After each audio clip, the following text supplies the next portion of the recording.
기도하겠습니다. 좋으신 아버지, 이 시간에 마음을 합심하여 하나님의 말씀을 간절히 사모할 수 있는 복된 마음을 허락하여 주옵소서.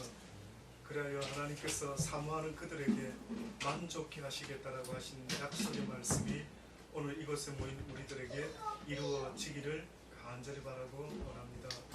오고 있는 발걸음 하나님 함께 동행해 주시고 함께 하나님을 찬양할 수 있는 은혜가 모두에게 있게 하여 주옵소서. 마른 막대기 만들어 못한 자의 입술을 통하여 하나님이 친히 말씀하시고 친히 주장하셔서 주의 말씀을 듣고 깨달을 수 있는 은혜가 있게 도와 주옵소서. 예수님의 이름으로 기도드리옵나이다. 아멘.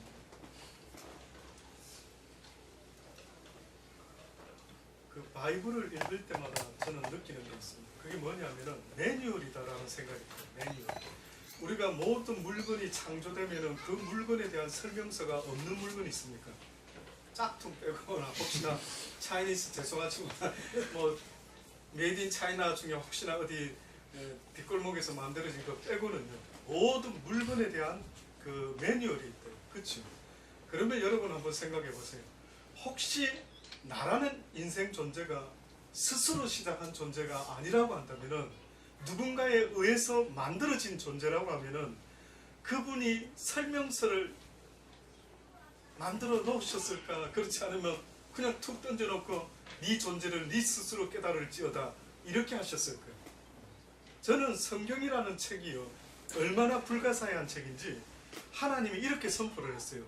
이 세상에 그 어떤 것도 바뀌고 무너지고 쓰러지고 없어지기도 하겠지만은 그러나 하나님의 이 말씀은 1.1핵이라도 없어지지 아니하리라. 어떤 자가 어느 시대에 일어나 가지고 성경을 없애려고 길을 쓰고 뭘 하려는지를 몰라도 그러나 성경은 1.1핵이라도 이 지구가 있는 한 인간이 있는 한 없어지지 않을 것이라. 이거는 저 이야기가 아니고 성경이 하나님의 말씀을 친히 그렇게 선포를 해놨습니다. 그래서 저는 생각할 때에 처음에는 부모님을 통해서 성경을 먼저 접했다라기보다 세상의 공부, 세상의 노하우 뭐 이런 것들을 부지런히 배워왔지만은요 어느 순간에 제가 살아보면서 느낀 것은 그렇다. 왜 나라는 존재는 도대체 어느 때는 좋아했다가 막 좋아서 어쩔 줄 몰라 했다가 무슨 일이 하나 원치 않는 게 생기면 하루아침에 그 좋은 게 또 사라지죠. 그래서 궁금했던 겁니다. 성경은 보니까 항상 기뻐하고 즐거워하라. 감사하라. 이렇게 살 수 있으면 굿인데 왜 나는 항상 기뻐하고 범사에 감사하고 늘 하나님과 기도하며 잘 살지를 못할까라고 생각하니까요. 그 원인이 뭐지? 계속 궁금한 겁니다. 결국은 왜 사십니까? 라고 물어보면 뭐라고 답하실래요? 누군가가 왜 살지? 서준아 왜 사노? 이렇게 물어보면 지금 방금 대답했죠. 아주 빛의 속도로 어깨를 움츠리면서 앤서를 했어요. 그럼 무슨 뜻입니까? 어떻게 이해됩니까? 모르겠다. 아직 잘 모르겠다. 그렇죠. 잘 모르죠. 그럼 여러분은 아십니까? 뜻밖에도 어른이 되어서 내가 왜 사는지를 알 수 있을 것 같은데 대부분 어른들한테 물어보십시오. 왜 사느냐라고 물어보면은요, 뭐 돈 버는 이유 때문에 뭐 처자식이 있어서 전부 이러한 이야기죠. 그 누구도 어떻게 보면은 처자식이 그러면 없는 사람은 무슨 이유로 사느냐 이거예요. 그렇죠? 그 이유를 알아야 된다. 의외로 그 대답을 알고 사는 사람이 몇 사람이나 있을까? 여러분 스스로 주변에 한번 돌아보세요. 그래서 하나님은 오늘 이 시간에요 우리에게 무엇을 말씀하고 있느냐면 너희의 인생은 한마디로 신음이다. 이렇게. 너희의 인생은 한마디로 전쟁이다. 이게 성경이 우리에게 말하는 인생 정의예요. 옛날에 찐빵이라는 가수가 있었어요. 저희 어렸을 때 찐빵. 그럼 누군지 아십니까? 최양. 네? 아닌데. 찐빵 가수 이 집사님 그 이름이 뭐죠? 최백호 씨. 최백호가 정말 인생은 나그네 길 부른 가수 혹시 아십니까? 최희준. 최희준인가? 예, 그래요. 노래준. 그때 저희 때는요, 최희준이가 히트 가수로 있었을 때에 저는 어렸을 때거든요. 근데 그 가수가 불렀던 노래 중에 저는 기억나는 게 별로 없어요. 근데 아주 의미심장한 듯 저 어린 마음에 새겨졌던 노래가 있었는데 그 노래는 바로 최희준의 인생은 나그네 길이었습니다. 어린 저한테요, 인생은 나그네 길, 어디서 왔다가 어디로 가는지 알 수 없다. 그 최희준이가 가사말이 그래요.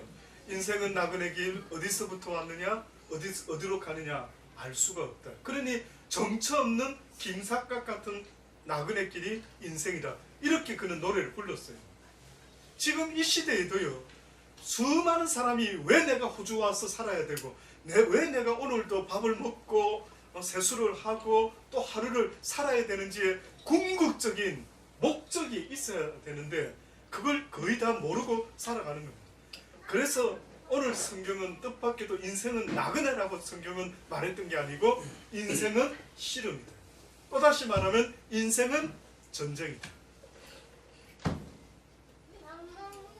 인생은 전쟁입니다. 그럼 이제 궁금하죠? 목사님, 전쟁이면은 아군이 있고 적군이 있지 않습니까? 라고 하겠죠. 누굴까요? 누가 아군이고 누가 적군일까요?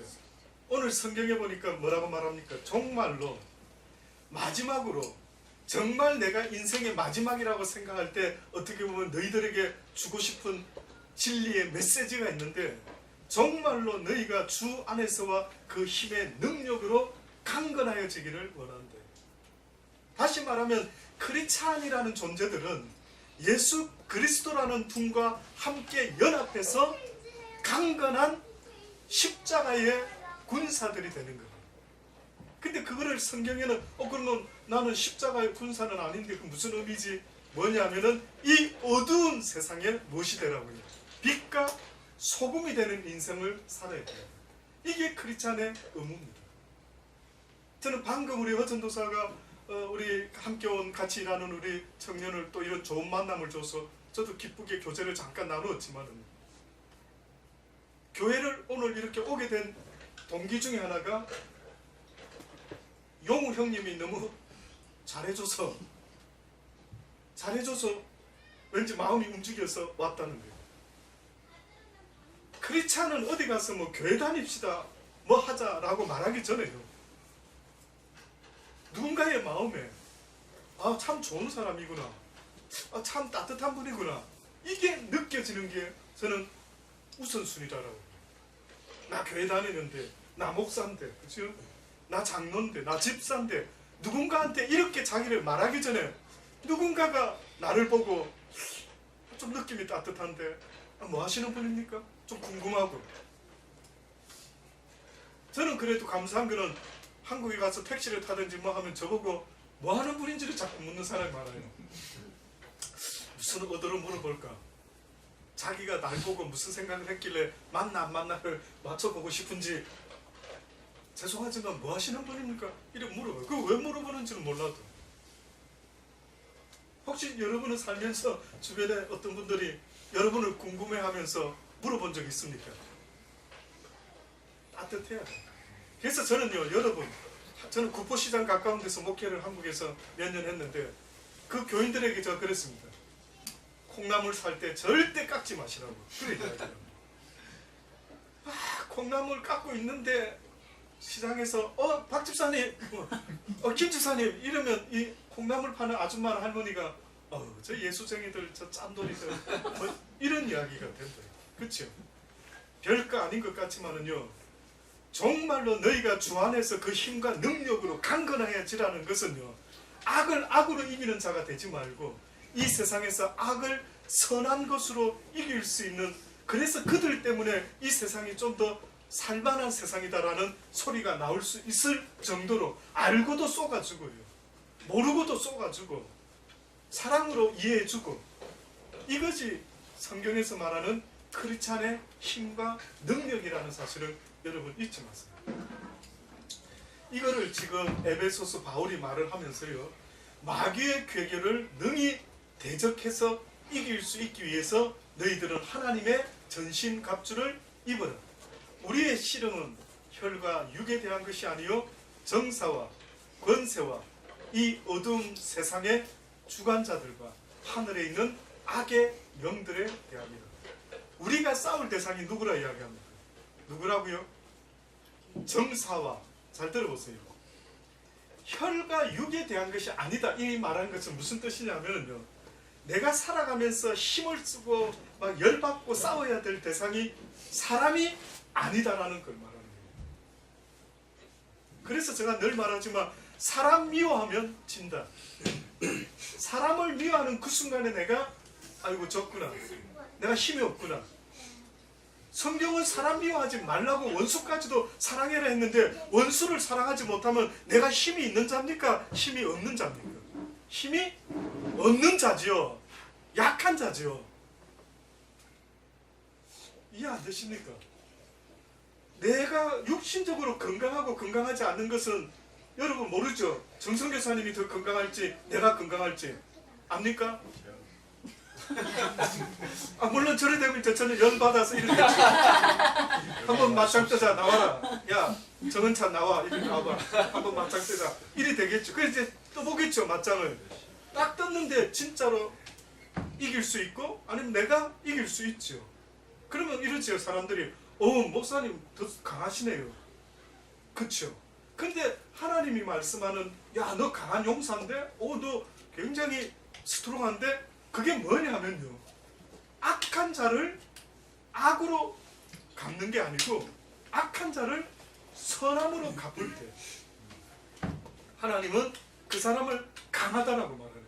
그래서 크리스찬들은요 어떻게 보면은 세상에 보여지는 힘으로 누군가를 이기는 존재들이 아니고 사랑으로 기꺼이 섬겨주는 자가 바로 크리스찬들이에요. 그러니 약한 자가 강한 자를 섬기라고 세상은 말하지만 하나님은 뭐라고요? 강한 자가 약한 자를 섬겨야 된다. 이게 바로 하나님의 법도랍니다. 멋지지 않습니까? 저는 이런 하나님한테 뿅 간 겁니다.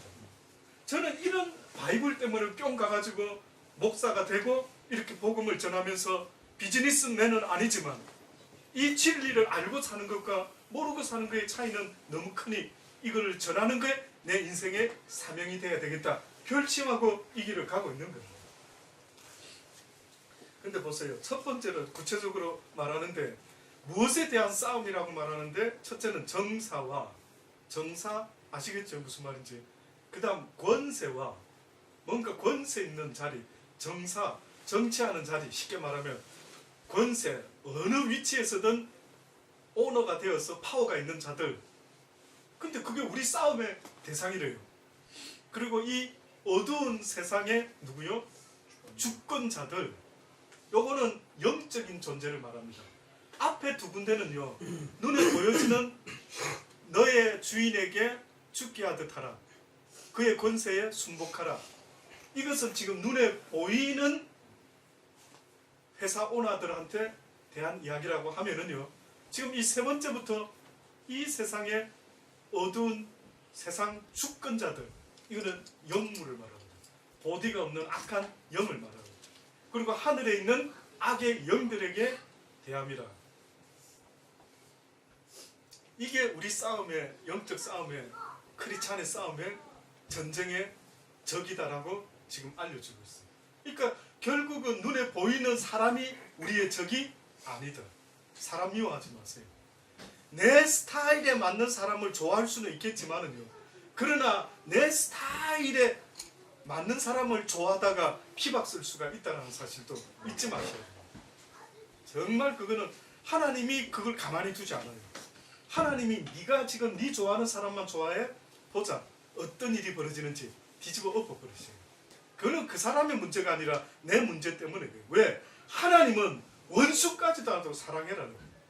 제가 지난주 중에 깜빡 잊고 홈페이지에다가 설교를 많이 올렸는데 그 시와 은혜의 시와 간증에 대한 글은요, 깜빡 잊고 안 했다 보니까 세상에 1년치가 밀려 있는 겁니다. 그래서 홈페이지에 몇 달, 6개월치를 올렸어요.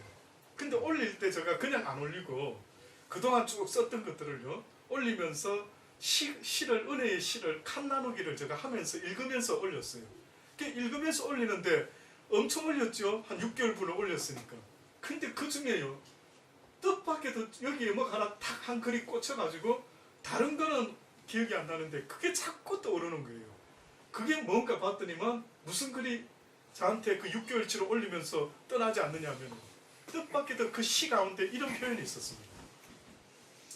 어떤 표현이 있었느냐면은 너희가 누군가를 사랑하지 못하고 미워한다라고 하는 것은 그것은 이미 너희가 나로부터 떨어져 있는 상태이다. 잘 들어보세요. 너희가 이 세상을 지금 살아가다가 누군가가 미운 자가 있느냐? 그러면 지금 네 마음이 나로부터 떨어져 있는 상태이다.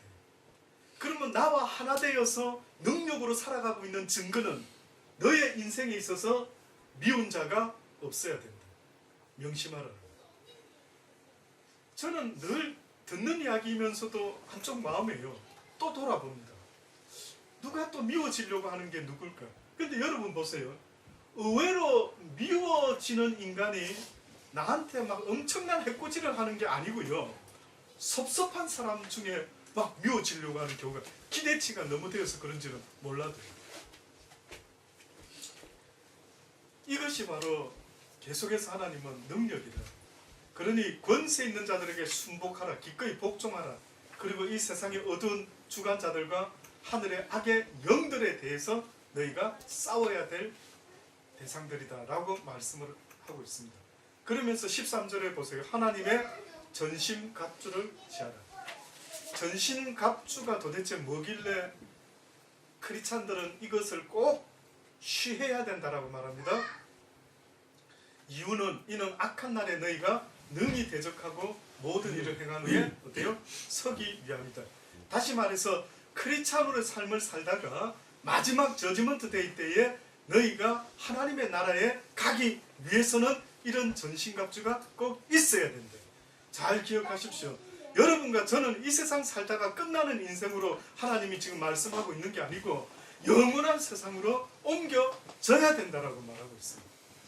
저도 이렇게 살다가 늙다가 죽음으로 끝나는 인생이라면은 진짜 슬플 것 같아요. 진짜 슬플 것 같아요. 그래서 우리 아이들한테 그냥 대충 살아라. 네 원하는 거 하면서 살아라. 아마 이렇게 할 것 같아요. 그런데 이게 끝이 아니라고 하시는데 우리의 마지막 종착점은요. 영원한 하나님의 나라의 그 영생을 가지고 살아가는 것. 이것이 바로 저와 여러분의 궁극적인 이 땅의 인생의 목표라고 말하고 있습니다. 안 믿어지십니까? 믿어지시는 분만 아멘 하시길 바랍니다. 믿어지시는 은혜가 있기를 바랍니다. 인간의 존재는 처음에 태어났을 때에 죄를 짓기 전까지는 인간은 영원한 존재로 지음을 받았어요. 그래서 하나님이 뭐라고 선악과를 따먹지 말라고 하셨냐면 따먹는 날에는 네가 정녕 죽으리라. 그럼 그전에는 죽음이 없다는 거죠. 죄를 짓지 않으면 죽음이 없다는 거예요. 그러면 결국 하나님의 목적은 인간이 죽기 위해서 태어난 존재로 지은 것이 아니다. 어느 쪽이 믿어집니까? 결국 죽을 건데, 결국 죽을 건데, 인생은 나그네 길뿐만 아니라 인생은 죽기 위해서 태어났다. 와닿습니까? 슬프다 왠지. 진짠가? 그러면 어차피 죽을 건데 지금 뭐 때문에 이렇게 빠둥빠둥하는데? 어차피 죽을 건데 왜 지금 이렇게 바둥바둥 살아볼 거라고 애쓰는 이유가 과연 어디에 있느냐? 하나님은 죽게끔 하기 위해서 우리를 지으신 게 아니고 영원히 함께 살기 위해서 지었다라고 거듭거듭 말하고 있는 겁니다. 여러분의 존재는 오늘 우리가 이렇게 얼굴 보고 살다가 죽어서 끝나는 게 아니라 영원한 하나님의 나라에 가서 영원토록 그를 즐거워하며 기뻐하며 나의 창조주와 함께 영원토록 살게끔 하기 위해서 지었다라고 성경이 말씀하고 있어요. 그거를 기억하고 산다면은요, 왜 내가 오늘 이 세상 사는 동안에 악한 자를 대할 때 악을 선으로 대해야 되는지를 알 수 있는 이유가 되는 겁니다. 전신갑주를 취해라. 이는 악한 날에 저지먼트 데이 때 모든 악한 영을 이기고 또 모든 선한 일을 행한 후에 하나님 앞에 바로 서기 위함이라. 그런즉 서서 뭐라고요? 진리로 너희 허리띠를 띠고 의의 흉배를 붙이고 평안의 복음에 예배한 것으로 신을 신고 모든 것 위에 믿음의 방패를 가지고 이로써 능히 악한 자의 모든 화전, 모든 영적인 공격, 나를 괴롭히고 시기하게끔 만들고 질투하게끔 만드는 이 모든 것들을 어떻게 해요? 이길 수 있도록끔 결국은 구원의 투구와 성령의 검, 곧 하나님의 말씀을 가지고 방어용을 갖다가 믿음의 방패라고 가장 큰 방패를 이야기해요. 믿음이 방패래요. 이해가 좀 안 될 수 있죠. 다윗이 골리앗이라는 적군과 싸운 거 아시죠? 골리앗하고 싸울 때 다윗은 눈으로 보이는 복장은 뭐였습니까? 그렇죠. 군사적인 복장이 아닌 것 같아요. 양을 쳤던 다윗이, 소년 다윗이 그때 골리앗이라는 거인을 상대할 때 골리앗은 투구를 쓰고 칼을 들고 이러고 있었지만 다윗은 복장이 겉으로는 허술하게 짝이 없었죠. 근데 지금 믿음의 방패를 이야기했을 때 저는 누가 떠오르느냐면 그 다윗이 떠오르는 겁니다. 다윗이 골리앗 상대할 때 믿음의 방패를 한 것을 알 수 있는데 뭐라고 말하는지 아십니까? 너는 칼과 단창으로 내게 나오지만 나는 뭐라고요? 만군의 여호와의 이름으로 내가 너에게 나아간다. 와, 그럼 우리가 믿음 좋네, 제 용기 좋네. 이게 바로 믿음의 방패라는 거예요. 그래서 크리스찬들은요, 누군가가 야, 너 예수 믿는 거 싫어, 죽여버리겠어. 그럴 때도 예수 믿는 사람들의 모습은 대부분 믿음 있는 자의 모습은 죽으면 죽으리라. 네가 내 육신은 죽일 수 있어도 내 영혼은 죽일 수가 없을 것이라. 이런 담대함을 성경은 네가 믿음의 방패를 가졌구나 이렇게 말하는 거예요.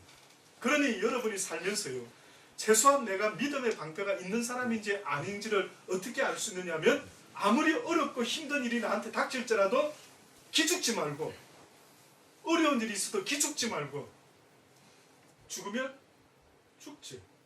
이럴 때에 하나님이 보셨을 때 네가 믿음의 방패를 가졌다. 결국 검은 뭐라고 말합니까? 하나님의 말씀이 검이라. 총알이 필요한데 이 총알은 뜻밖에도 누가 이 총알을 가진 자의 모습인가 봤더니 여호와의 말씀을 갖고 있는 자다. 제가 오늘 왜 갑자기 이 싸우는 이야기를 하고 있는지 아십니까? 어제가 무슨 날이었습니까? 6.25였습니다. 실감 납니까? 6.25? 잘 안 나는 분 있겠죠.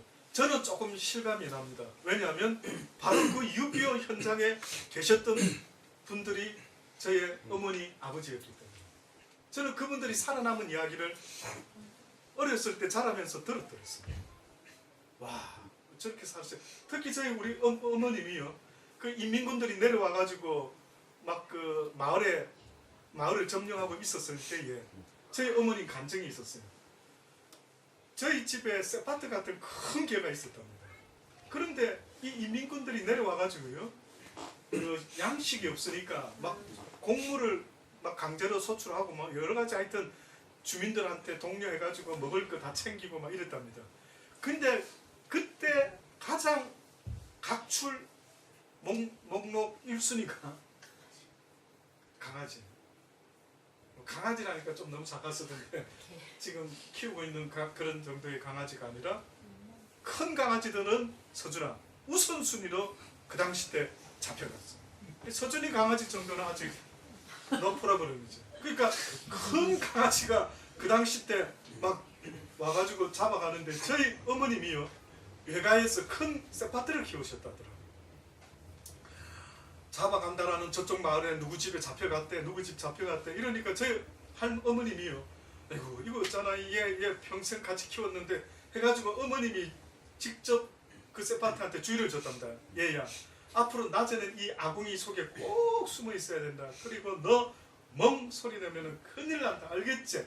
이래가지고 이제 넣어놓은 거예요. 그런데 그 사람들이 드디어 집집마다 강아지 찾으러 다니는 겁니다. 그 이제 오니까 거기 해고 앞에다 나무 집다 막 쌓아가지고 세상에 그 멍멍이를 실제 저희 모친이 그렇게 막 위장을 시켜가지고요 감춰놨답니다. 속으로 저기 뒤져보면 안 되는데, 근데 새 창을 가지고요 온 사람이 막 이제 군데군데 찔러 보는 겁니다. 그래서 저희 어머님이 저거 막 콕콕 찌르면 분명히 저 정도면 찔리는데 강아지가요 걔도 위협을 느꼈는지 깨갱 소리를 안 하는 거예요. 그래서 처음에 이제 저희 모친이 걱정했다가 어머나 세상에 저놈도 지가 안 잡혀가려고 깨갱 소리를 안 하는구나 했는데 막 찔러대니까 결국은 낑 한 소리를 냈겠죠. 그래가지고 해서 그 강아지를 잡고 이 인민군들이 끌고 가는데요. 저희 어머님이 그 이후로부터 강아지를 안 키우시더라고요. 왜 안 키우시냐면 그 끌려가는 강아지가요. 그 어머님 말씀 들어보니까 뒤를 돌아보면서 저희 어머니를 쳐다보면서요. 울더랍니다.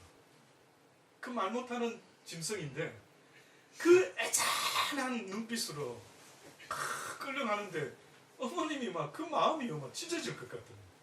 그 이후로부터 강아지를 안 키우셨는데 막둥이인 저가 어느 날 강아지를 한번 키워보고 싶다고 너무 이쁘다고 했더니만 못 이기셔서 치아와 루비를 하나 저는 어렸을 때 한번 키워본 경험이 있습니다.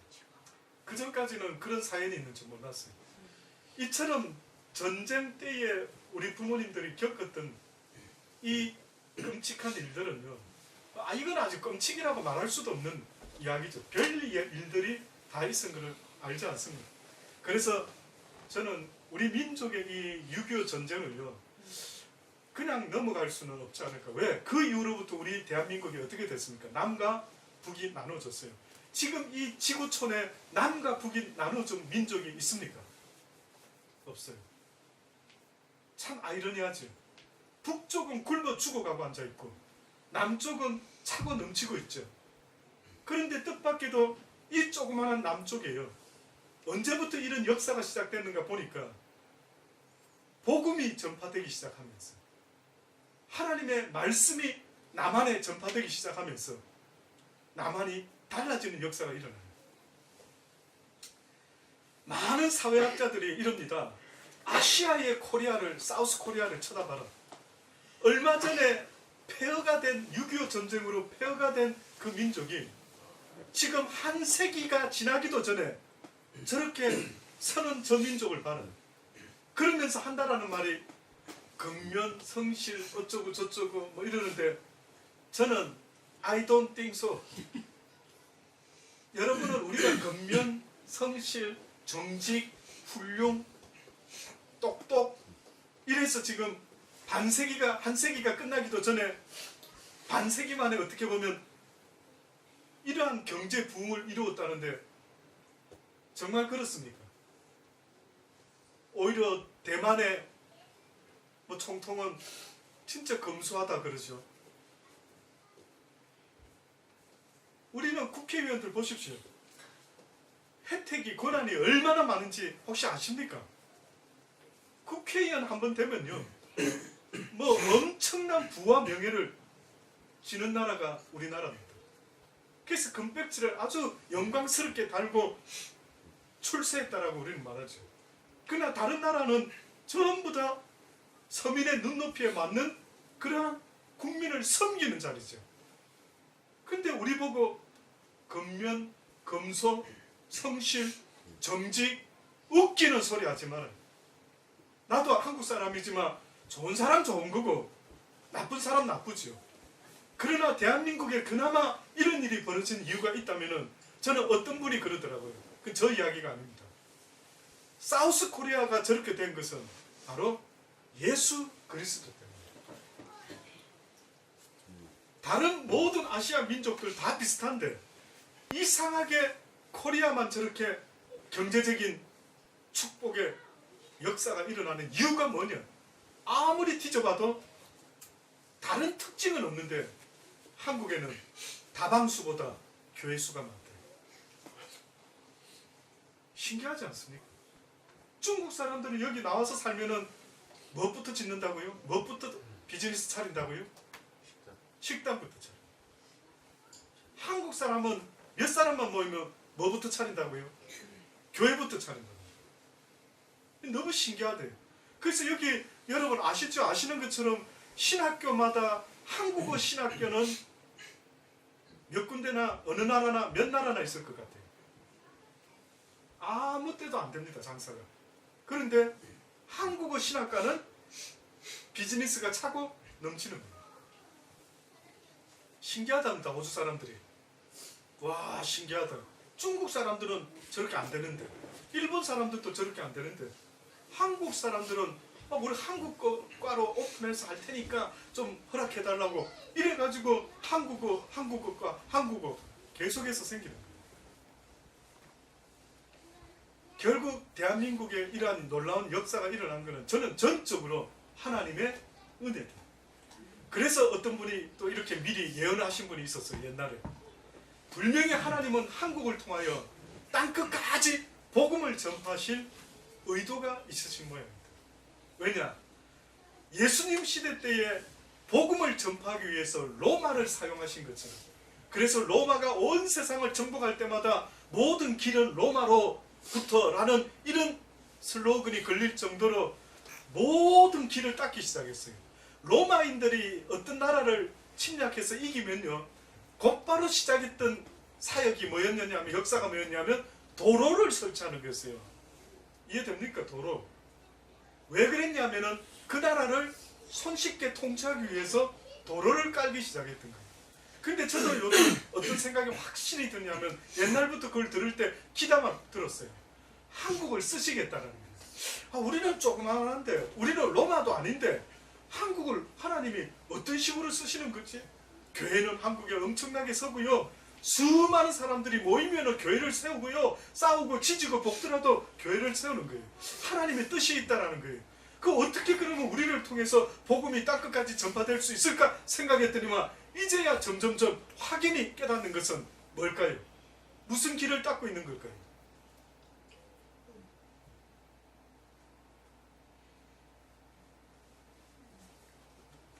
코리아 하면은 요즘 한류를 아십니까? 잘 모르시죠? 호주에서 열심히 사시다 보니까 한류에 대한 얘기 못 들으. 한류가요 어마어마하답니다. 여러분 지금 잘 못 느끼시죠? 저희 기라윈에 옛날에 살 때 저희 옆집에요 인도네시아 사람이 살았습니다. 인도네시아. 그 인도네시아 부부가 우리 옆집이, 우리 교회 지금 소개한 분이 그분들이에요. 그분이 이제 우리가 교회를 찾고 있다니까 왜 우리 교회 어플라이 안 하냐 했는데 응답이 없다. 목사한테 하지 말고 우리 평신도들한테 어플라이 해라. 그분이 알려준 거예요.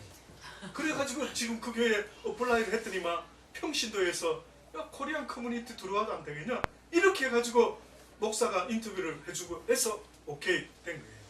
그분이 바로 우리 옆집에 살았는데, 그분이요 어느 날 저보고 와가지고 윈터 소나타를 들어봤냐고 그러는 거예요.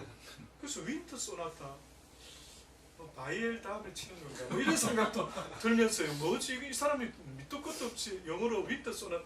세상에 그때가 언제였습니까? 겨울 연가. 한국의 겨울 연가 드라마를 자기가 빌려와서 1편, 2편 봤는데 나머지 싹 다 빌려온 겁니다. 그러니까 며칠 밤을 새웠다. 이걸 보려고. 그 파워가 어마어마하더라고요. 여러분, 로마는 길을 닦아서 힘으로 했는지 모르지만 그 이상한 생각 안 드십니까? 저 어렸을 때는 문화 콘텐츠 하면은 어느 나라인 줄 아십니까? 아시아에서 일본이었어요. 일본 내지는 누구? 미국이죠. 100% 미국이. 그러니까 우리나라 국민들이 미국의 영화, 미국의 만화, 미국의 일본의 와우 해서 그 영향을 어마어마하게 받았습니다. 그런데 어느 순간에 한국의 문화가 전 세계에 이렇게 영향을 줘요. 얼마 전에 또 뉴스 나왔죠. 태국인가 어디에는 일본에 그나마 뭐가 있었는데 요즘 K-팝 코리아 때문에 계속해서 지하철 간판이 바뀌고 있다고, 지금 이런 놀라운 이야기가 일이 벌어지고 있다고 하는 거예요. 그러니 제가 91년도에 호주에 왔는데요, 그때 호주 아이들이 저를 보면은 첫 번째로 물어본 질문, Are you Japanese? 그렇게 물어봤어요. 조금 중국보다 좀 낮게 보였던 모양이에요. 그래서 저보고 일본 사람이냐 물어본 거예요. 근데 지금은요, 상황이 엄청나게 달라졌어요. 이제는 그래 물어보는 사람 거의 없습니다. 그냥 물어보더라고요. 그래서 한국 사람이라면은 대번에 뭐랍니까? 나 한국에서 살았는데 나 한국에 무슨 드라마 봤는데 나 뭐 이렇게 이야기가 되더라고요. 그래서 저는 이 시대에 하나님께서 우리를 통하여 복음을 땅끝까지 어떻게 보면 전하게 하기 위해서요, 이런 한류의 열풍을 일으켜서 복음을 전하게끔 물질적인 뒷받침을 하고 계신다라고 믿어 심지 않습니다. 이건 우리 민족이 잘나서 그런 게 아니고 하나님이 우리 민족을, 이스라엘을 택하신 것처럼 이 시대에 우리 민족을 택하셔서 하나님이 하시고 싶은 일이 분명히 있다라고 보는 거예요. 그래서 저는 여러분과 저가요, 더욱더 하나님 앞에서요, 이 진리의 말씀을 깨닫고 빛과 소금이 되어 주님이 기뻐하는 그 삶을 살아가야 되는 미션이 있는 삶이라는 것을 잊지 마시기를 바랍니다.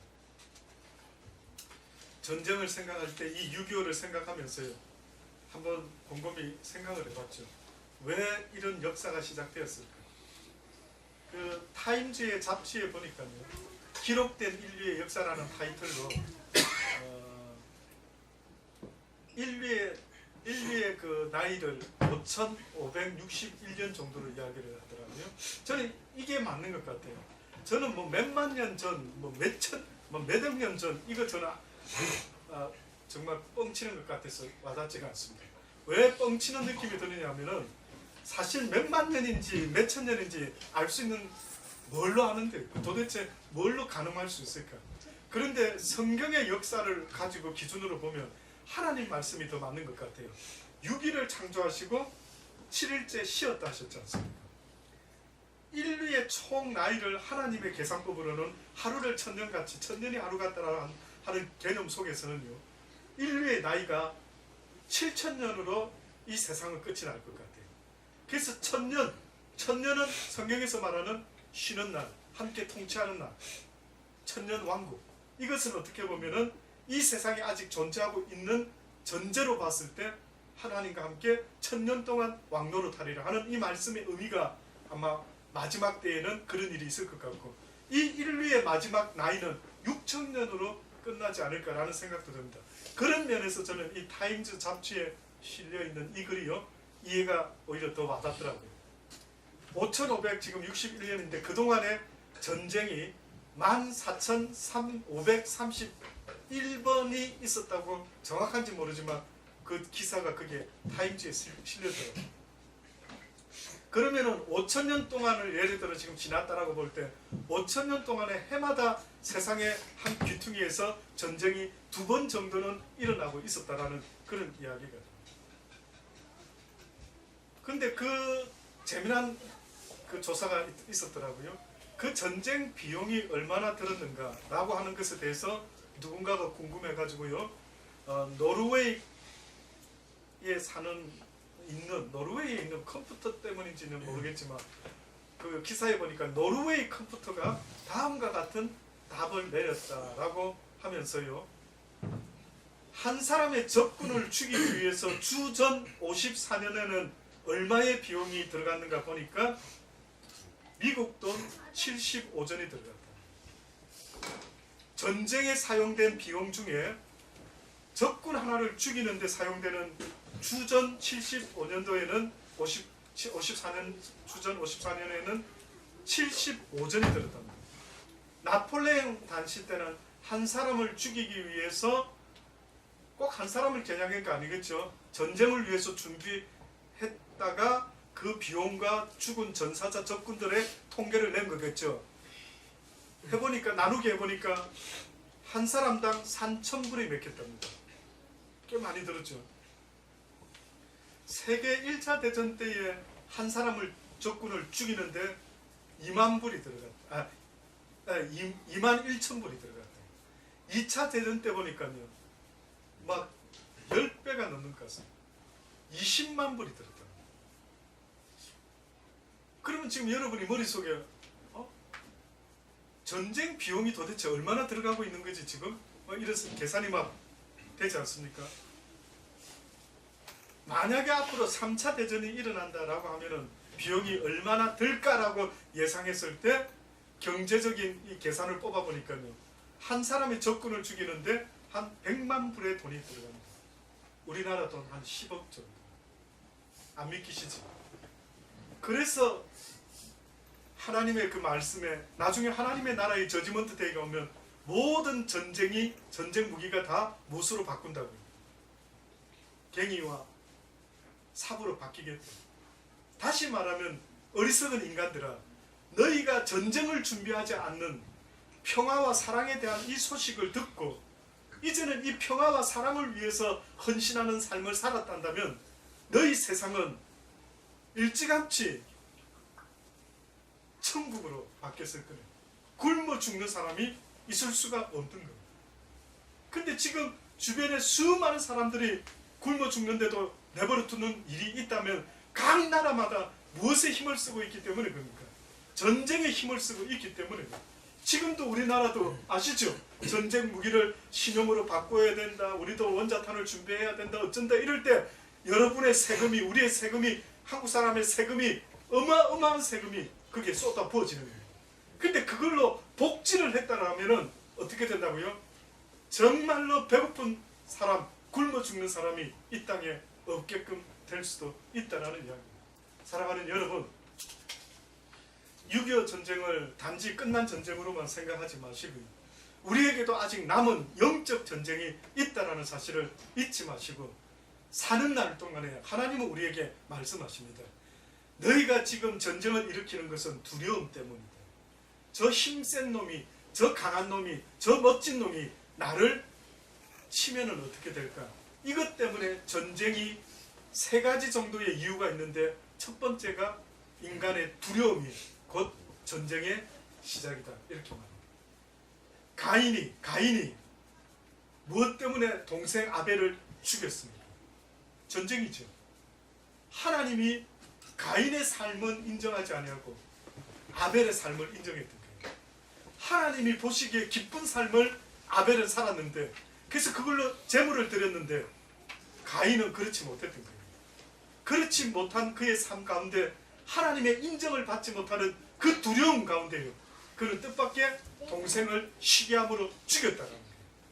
많은 사람이 전쟁이 누구로부터 나오느냐 하면 강한 사람으로부터, 강한 나라로부터 전쟁이 나온다고 말하지만 성경은 그렇게 말하지 않습니다. 약한 자들로부터, 두려움으로부터. 그러니까 사단이 지금 영적 공격을 할 때 우리에게 평안의 신발이 아니라, 감사와 기쁨이 아니라 뭘 자꾸 심어준다고요? 두려움을 심어주는 거예요. 너 이렇게 하다가 굶어 죽는 거 아니야? 너 이렇게 하다가 누군가가 너 괴롭힐 거야. 너 저놈한테 당하는 거 아니야? 저놈 나 지금 속이고 있는 거 아니야? 이런 것 때문에요, 내 마음에 결국은 내가 더 악해지려고, 내가 살려고 이런 전쟁이 일어난다는 거지.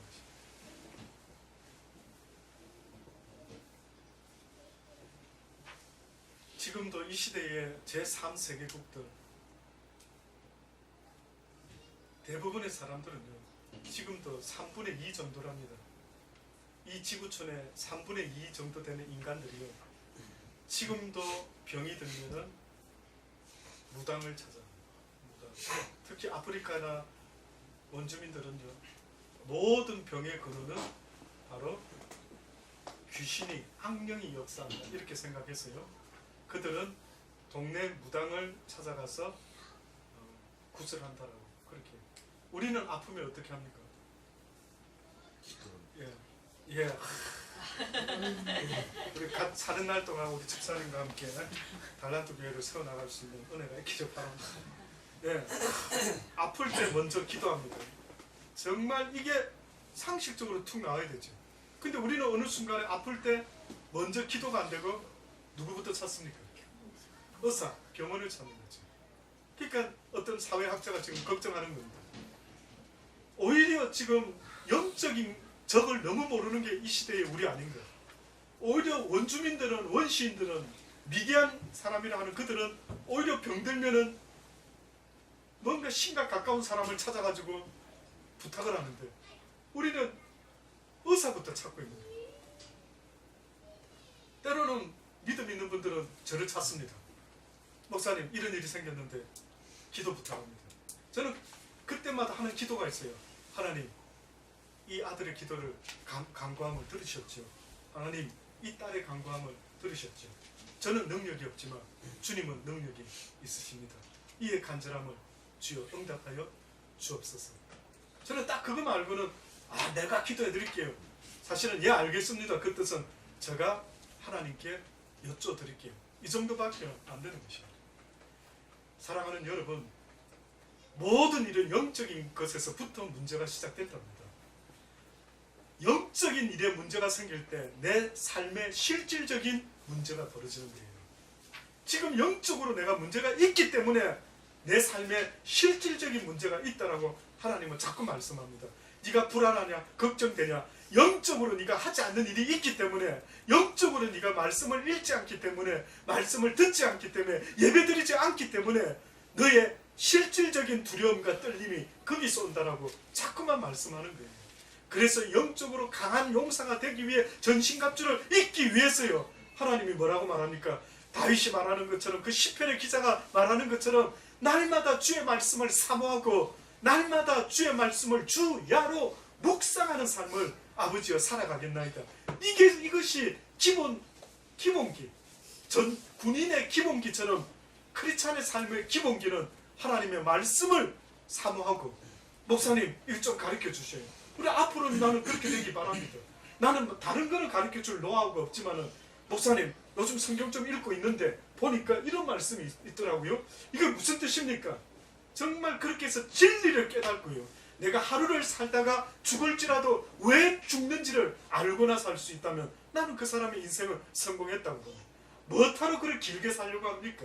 뭐하러 그렇게 가늘고 길게 덧없는 인생 먹고 마시며 그러다 죽을 건데, 그러다가 하늘나라 가면 다행이지만 하나님이 나는 너를 알지 못하노라, 네가 언제 나를 위해서 사는 적이 있었느냐, 나는 너를 위하여 죽었건만, 너는 언제 나를 위하여 그렇게 내가 말해줬건만 살았느냐. 그것이 복이라고, 하나님을 위하여 사는 자가 복이라고, 그것이 바로 너희의 삶의 목적이라고. 우리의 목적은 하나님을 사랑하는 거예요. 성경에 보면은요, 하나님을 사랑할 때에는 마음과 목숨과 힘과 뜻을 다하여 주 너희 하나님 사랑하라. 그리고 내 이웃을 사랑할 때는 내 몸과 같지만 어떻게 해요? 사랑하라. 그러니까 인간의 삶의 목적은 하나님을 사랑하는 거예요. 그래서 하나님이 네가 나를 사랑한다면 내 이웃을 사랑하라, 미워하지 마라, 누구든 용서해줘라. 이렇기 때문에 우리는 내 사랑을 그렇게 표현하면서 살아갈 뿐인 것입니다. 기도하십시오. 좋으신 아버지 하나님, 어제는 한국의 6.25라는 그러한 우리 민족의 가슴 아픈 그런 전쟁이 있었던 날을 기억하면서 후세들에게 그 6.25 전쟁을 잊지 말라고, 많은 사람이 죽었다고, 우리의 할아버지가, 우리의 할머니들이 그렇게 비참하게 죽었다고, 죽기 위해 태어난 인생이 아니었다고 그렇게 기억하라라고 했던 날이었습니다. 그러나 하나님은 6.25보다도 더 우리에게 안타깝게 말씀하시는 것은, 너희가 악한 영과의 전쟁이 6.25 있는 날 동안 날마다 되풀이되고 있으니 모든 전쟁의 근원은 바로 영적인 전쟁이라고 말씀하심을 듣게 하여 주셔서 감사합니다. 육적인 전쟁이 있기 전에 영적인 전쟁이 있었음을 이스라엘 백성을 통하여 누누이 말씀해 주신 것을 저희들이 기억합니다. 이스라엘 백성들이 하나님을 사랑하지 못했을 때에 전쟁이 일어났었지. 다른 나라들로부터 침략을 당하고 끌려가고 모든 것을 잃어버리는 비참함이 이 땅에 있어 왔던 것을 기억하고 있습니다. 지금도 하나님은 그러한 전쟁에서 지지 말고 하나님을 사랑하는 믿음 가운데, 하나님의 지키심과 보호하심 가운데 살아갈 수 있는 복된 하나님의 백성들이 되어라고 계속해서 말씀하시는 이 외침을 우리 가슴에 새기게 도와 주옵소서. 이 시간은 잠깐 1시간도 안 되는 이 시간입니다. 그런데도 이 시간이 길게 느껴지며 혹시나 이 시간이 그냥 그런 시간으로 느껴지지 않기를 원합니다. 다시 한번 우리 가슴에 깊이 새기며 혹시나 내가 그동안에 또 방심했던 영적인 부분이 있다면 그래서 힘들고 끌려가고 있는 것도 모르고 불평불만만 했던 일이 있다면 이제는 다시 한번 영적인 점검을 할 수 있는 우리가 되게 도와주옵소서.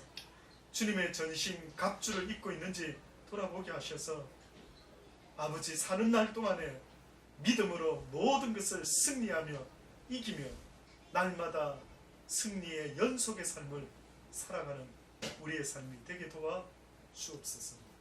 오늘 이렇게 우리 안진현 전도사님의 가정에서 아버지 예배를 드렸습니다. 이 가정을 축복하여 주십시오.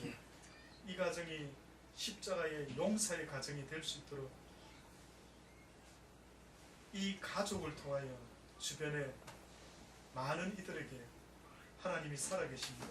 하나님의 사랑의 역사하심이 그 향기가 전파될 수 있는 빛과 소금의 가정 될 수 있도록 복내려 주옵소서. 예수님의 이름으로 기도드리옵나이다.